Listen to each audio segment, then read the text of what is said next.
Welcome to Modern Art Blitz, where we blitz modern art much like a football scrimmage. If that were the case, truly, I would have just gotten sacked. Okay. Your Hail Mary play. So, our guest today, you'll notice my co-host seat is empty because my co-host, Lisa Derrick, is a Renaissance woman of talents, and I've long felt that it was time.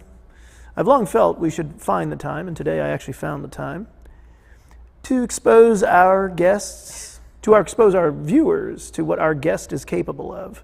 She is, in addition to being co-host on Modern Art Blitz, she's hosting her own show on Dronebox. In addition to that, she's a longtime curator on the scene, on the LA art scene. She is a writer. Did you know she writes a lot about art? She writes about art as much or more than some of the big names out there. And in addition to that, she's an artist. Ladies and germs, everyone. Lisa Derrick. Oh my God. Thank you, Matt. Thank you very much. My wonderful guest. This is a thrill. It's a little nerve-wracking, but it's a thrill. So what did you do first in life? Make an artwork or lose your virginity? I would have to say, if we don't count writing, it would be losing my virginity. Wow. When did you start making visual art? I started making visual art during punk rock in the late 70s. I made punk rock posters, collage, hand lettering, and then it just progressed from there. But it wasn't until I took your Art World boot camp where you made us make art and hang it in a show that I felt confident enough to do something that could get shown. What are we looking at here? What we are looking at there is, unfortunately, it's sideways, so you can't really see it. It's called The Prophet of the New Eon. It's a collage of 93 people who were influenced by Aleister Crowley, and Crowley himself is in the middle. That was for the Brit Art Week show at GABA Gallery, and I wanted to do something a little subversive. So I took one of the most famous Englishmen I could think of and put a lot of people he affected who knew him personally or who he affected through his philosophy, writing, and poetry around him. Let's see if the next slide is right side up. Woohoo! Let's check our next slide. And that's an 11 by 14 piece, so each of the snips are... Is this one right side up? This one is right side up. Looks like you have a halo there. Well, I do. This is called the Jaguar Queen. This is called the Jaguar Warrior and the Queen of the Night. And I made it for a show at the San Diego Art Institute. And I usually, if I'm called to be in a show, then I make art. I don't get up every morning and make art. So some artists might not really consider me a true artist because of that. Is there like an initiation? I want to let this out into the universe, this question. Artists out there, is there some initiation you went through, some grand ceremony? Do you have to be something, you have to have some part of you snipped off or added onto? Is there a special artist tattoo? Do you have to, you will make art every day and then you will be an artist? Or is somebody like Lisa Derrick, when she is given an opportunity, she can create just as a decent a masterpiece as you motherfuckers? I think for me, it's a variable. I admire people who have the discipline to get up every day and work their process and their practice. I don't write every day. I don't do art every day. And it sounds really pretentious to say, oh, my every breathing moment is a work of art. So do you drink coffee every day? Yes. Well, there you go. That's one of might the be an things artist. I do every day. So your influences seem to, or I don't know, there ain't no seem about it. Your influences are somewhat in the occult realm, shall we say? Yes. Tell us about the occult realm. For me, it's very important to tap into the subconscious and our symbols within the self-conscious and the unconscious. I think those are actually two different places, the subconscious and the unconscious. Okay. I always thought it was like kind of like Pasadena and South Pasadena. Well, those are two separate cities. So, but they're kind of, they're close together, yeah, and they okay. share a name. Yeah. So, the occultism has always been a part of my life. I've been reading about it since I was old enough to read. I started out on fairy tales and then moved into the hardcore philosophy. I started out on fairy tales, but soon hit the harder stuff. That's true. And for me, tarot cards were a window of opportunity to learn about myself, as above, so below, and the esoteric world. So other kids are getting Christmas cards? I'm getting You're doing tarot cards. I'm getting tarot cards. All right. Yeah. Hey, what are we looking at here? Okay, these are 3 paintings that were in a show I curated with Rodrigo Ribera Debra, the director of the film Dark Progressivism. The show was at the LA Art Show. It was monochromatic, only black and white. A monochromatic art show. Yeah. Okay. And that is Big Sleeps, Prime, and Defer, and it shows the evolution of Chicano lettering. So you're a curator in addition to making visual art. You Yes. curate. How did you've curated enough to know like how to pick the art? Yeah. Yeah. What combo of what does it take for an artist to appeal to you as a curator? Because curator, it's like a mysterious calling. Being a curator, it's like, ooh, they float in your studio like Star Trek. They sparkle and then they're there, and then maybe they grab a painting and sparkle back up to the SS Curator Enterprise. For me, when I see an artist I like, I mentally check mark it and say, this is someone I want to put in a show. And then when the right show sort of appears, I put them into it. And in this show, there were several artists I'd wanted to curate, and they fit in with our aesthetic. That would be Ed Gutter, Leah Farsayer, Abel Alejandre, and Chaz Bojorquez. I was so honored to be able to show a huge painting of Chaz Bojorquez. I could have died that night after the opening happy, being able to curate an immense, hugely expensive painting of his.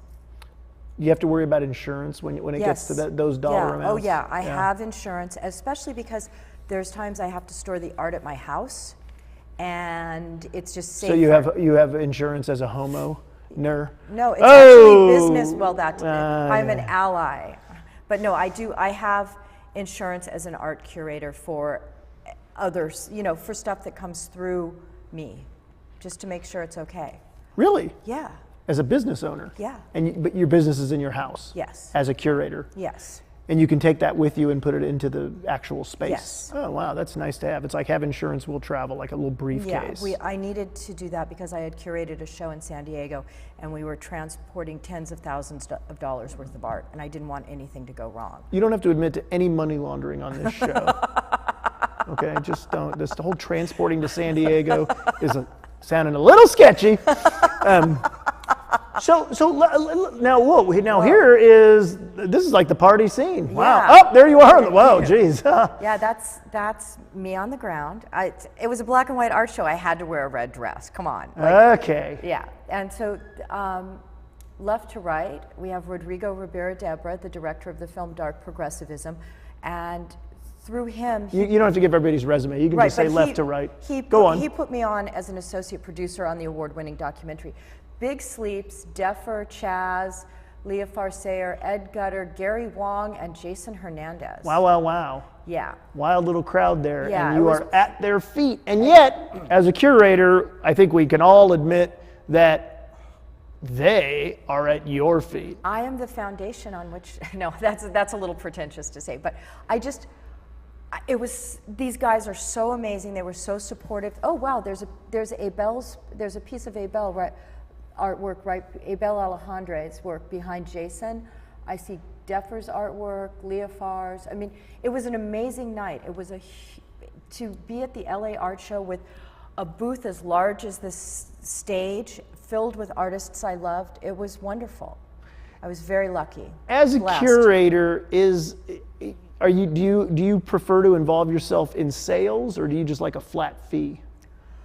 I have different arrangements for each show. When I curated 2 shows for Homeboy Industries, actually 3, I didn't take any money at all. It went, the sales prices were split between Homeboy and... Hello, are we on the, or can we get back on the thing here? Hello, hello? We're split between Homeboy and the artists. And I never charge a hang fee. I never charge anyone anything to be in a show I do. I would rather absorb the costs myself, and it's sales-based. I don't take a fee at all. If the art sells, great, I get a small percentage. If it doesn't, at least the artists were seen. You're looking at the art world as kind of, we disappeared again. Woo! We're back! We're back. Do you look at the art world as kind of rolling dice? Yes, I do. I do. I've been lucky. I have sales at every show I've held. Good. And that might be because I'm picking the right artists, or the right people walk through the door. I don't know what it is, but I've been really lucky. I've been blessed. And I love the artists I work with. So when you're curating for other people, do you feel that your curatorial process is something that is sacred to you and you don't want them to interfere? Do you like a little feedback, you know? Well, when we were hanging this show, we had Gary Wong with us, and Gary had started an art installation and transportation business years ago, and he made a couple suggestions about ways to hang things. I was down for it. It was perfect. In terms of choosing the art, I know what I'm doing, I think. I mean, if I'm selling art, I must know what I'm doing. But I'm always willing to take feedback. And when I hang art, I try to do it so that there's, at least for me, there's a narrative about something within. I may be the only person who sees it, but there's a narrative flow. There's a beginning, a middle, and an end. And I try and balance composition and have a degree of symmetry. Symmetry. Though sometimes I'll crash that symmetry to sort of disrupt a placid thought process. Do you have any symmetrical tattoos? Yes, I do. Ah. I do. You tend to find that. Can we see the next slide? Here we go. Oh, that's wow, a show that I curated with Winnie Brewer. Okay. Lavielle Campbell, Kathy Brannock, Sheila Cameron, and Kelly Brumfield Woods. Yeah, yeah. Where was this show This was at Red Pipe, which is now Gregorio Escalante Gallery. No. That's Where? not how you say it, because you're implying that Red Pipe has nothing to do with Gregorio Escalante Gallery. It's at Red Pipe. That'd be like saying, like, you know, when the LAPD comes to your house because there were criminals living in it before, and they say, well, we have to take you in. You're implying, I'm worried that you're implying a relationship there. No, it was at Red Pipe Gallery, which was next door to Coagula. It was a space that they don't have a home right now. They don't have a home right now, but there's still a great gallery. And that's all of Winnie's artwork across there. And the woman on the far left is Jeanette Goldstein. Oh, yeah. Who runs my favorite bra shop, Jeanette's Bras, where the alphabet begins at D. And alphabet begins at D at Jeanette's Bra Shop. And a portion of the sales went to her charity, which provides bras for young women in foster care. Can we come back on screen here? Ah! Ooh, I don't want to tickle you there, Winnie. Sorry. So this was a lot of fun. I had 3 shows up at the same time during Winnie's show. Wow, 3 shows? I had Wait, you curated 3 shows, not over the course of 1 year, but you curated 3 shows, and there was like a day on the map, on the calendar, that all those shows were open. Yes. Wow. It was a little crazy. Yeah? Yeah. I'm not going to... 14 shows in 13 months was a little nuts.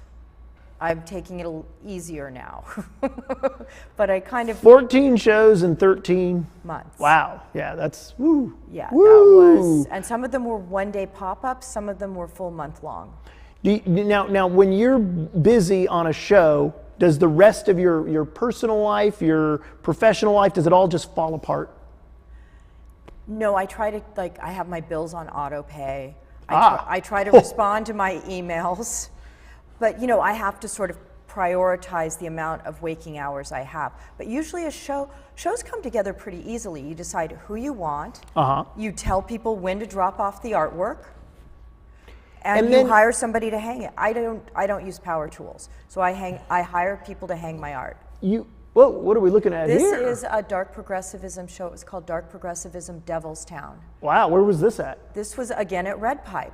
Red Pipe Gallery. Yes. In Chinatown. I think is that actually me looking at the art? Yes, that is. That is?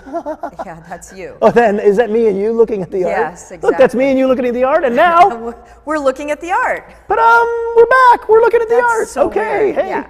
Okay. So that was a show that the money that was made from the sales went into the film Dark Progressivism. Oh, so yeah. again, we sold art, I didn't make cash from it, but that was fine. My purpose was to make people aware of the art style and to promote the film. As a curator, when you see a pattern in some of the art, is that what qualifies as a movement? I mean, yeah, you see like patterns start to appear and reappear. Yeah, and in Los Angeles art, there's certain styles and patterns that are obvious, I think. I mean, everything from like the hand with the eyeball on it and the piece of meat. Oh, pop surrealism. If you can draw this Hamsa, you too can be an artist, you know? Bingo. Yeah. And with dark progressivism, it's a style that's informed by black and white tattoos, placasas, which is Chicano memorial graffitis and lettering, and oddly enough, German expressionism as seen through late-night, low-budget black and white movies. Wow. Yep. I remember, what was Elvira? But before Elvira Seymour. in Los Angeles was Seymour, exactly. Seymour and the Slimy Wall. Yeah. Great influence. Now, do you remember The House of Frightenstein? Did you ever see that? No. Oh, that was a kid's show. It was kind of dark. Now, do you remember the Groovy Ghoulies? Of course. Now, highly influential on my personal everybody style. shout, come on now, sing out. It's time for the Groovy Ghoulies. Ghoulie get together. Now this is a piece that wow. I did for a show curated by Leah Dixon at her gallery. It was on science fiction. That's Jack Parsons in the center. He was the founder of the Jet Propulsion Laboratories and a solid fuel rocket scientist. He's holding a solid fuel piece, but I put my body in place of the actual solid fuel unit. And in one I think that there are there's more than one guy named Jack in Los Angeles who would agree that you, Lisa, are solid fuel. Well, the reason there's 11 rockets around him is because he told Ray Bradbury, Ray, in your lifetime, man will walk on the moon. And Apollo 11 is what we walked on the moon.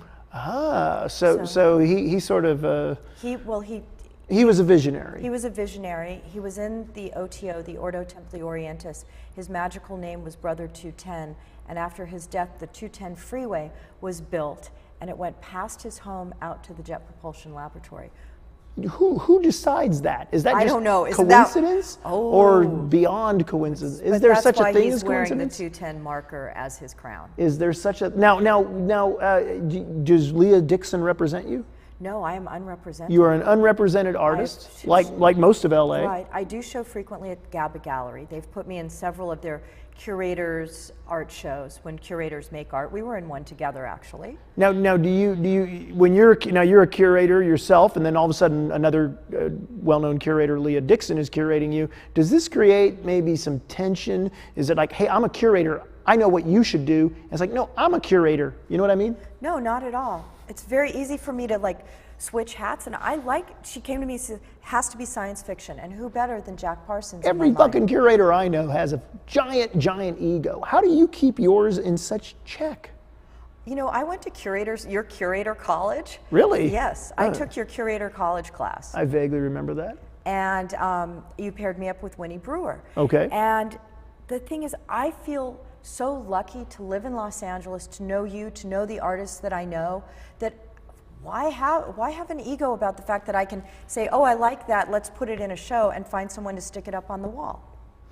Well, there's no point in ego. Very few people survive this show saying stick it, but I will let that pass. This was my first show for Homeboy Industries. It was wow. a 4-hour pop-up. I had over 100 artists. Is that outdoors? Outdoors, hung on a chain link fence. Wow. And you'll see there's Anthony Ausgang, Vile, Sheila Cameron.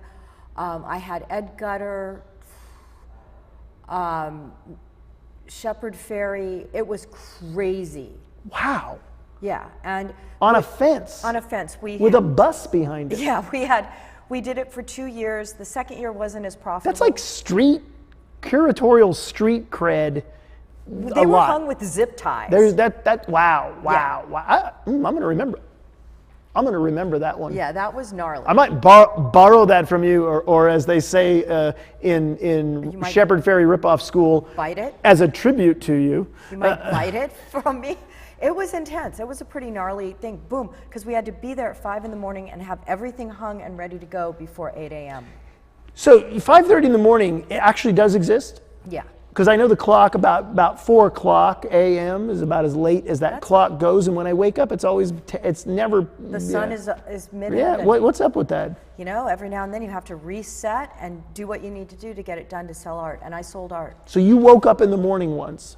I've woken up many a morning. This morning I woke up at 6:30, cleared a bunch of emails. What's it like to see that thing come up? Does it really? Does it fly yellow, up? It comes up. It isn't just there and gone? It's the evil yellow hurdy thing. Yeah. I have blackout curtains in my apartment. Yeah. Because I have art and books, so I have to keep the sun off of them. Art and books. And books, a lot of books. So you have a library. Yes, my first job was working in a bookstore that focused on psychology, philosophy, and metaphysics. And I worked in the used book section, and we had a great art section actually, because art plays a part in that. And that's where I really saw like Max Ernst, Frida Kahlo, and then I started dating artists and musicians. So let's talk about something serious here.